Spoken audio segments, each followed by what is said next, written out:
আসসালামু আলাইকুম, কেমন আছেন সবাই? আশা করছি সবাই ভালো আছেন। দর্শক শ্রোতা, চাচির সাথে অনৈতিক কাজ করতে গিয়ে নিজের স্ত্রীর হাতে ধরা খেল স্বামী। দর্শক শ্রোতা, ঘটনাটি ঘটেছে ব্রাহ্মণবাড়িয়া।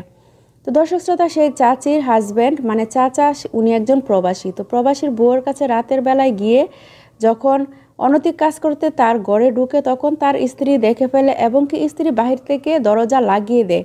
লাগিয়ে দেওয়ার পরও ওখানে চিল্লাচিল্লি শুরু করে। তখন পাড়া প্রতিবেশী, গ্রামবাসী সবাই দৌড়ে এসে তাদের দরজা খুলে ভিতরে গিয়ে দেখে চাচি এবং বাতিজা একসাথে।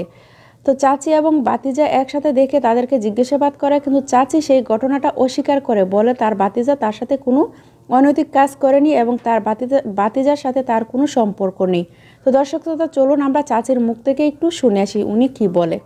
এখন বাতিজার কথাও শুনলেন, চাচির কথাও শুনলেন। তো এখন যে তার স্ত্রী উনি কি বলে, তো চলুন তার মুখ থেকে একটু শুনে আসি, স্ত্রীর মুখ থেকে। তো চলুন আমরা তার কাছে চলে যাই। তারপর আমার তো ভালো লাগে না, এই চলাচলতে পারে না, আবার 2-3টা ঘটনা হয়েছে। দর্শক শ্রোতা, তার স্ত্রীর কথাগুলো আপনারা শুনতে পেরেছেন। এখন বলুন, মানে কি বলবো, আসলে কোনো কিছু বলার নেই। তো আপনাদের মতামত অবশ্যই কমেন্টে জানাবেন। আপনারা তো তিনজনের সাক্ষাৎকারই শুনলেন বা তিনজনের কথাই শুনলেন, কে সত্য কে মিথ্যে বলতেছে সেটা আসলে বলার কোনো নেই এখানে, কারণ আপনারা কেউই গিয়ে দেখিনি। তো যাই হোক, আপনারা এই ভিডিও সম্পর্কে আপনাদের মতামতকে অবশ্যই কমেন্ট করে জানাবেন। আর আপনারা যদি আমাদের চ্যানেলে নতুন দর্শক হয়ে থাকেন, অবশ্যই চ্যানেলটি সাবস্ক্রাইব করে পাশে থাকা বেল আইকনটা বাজিয়ে দেবেন।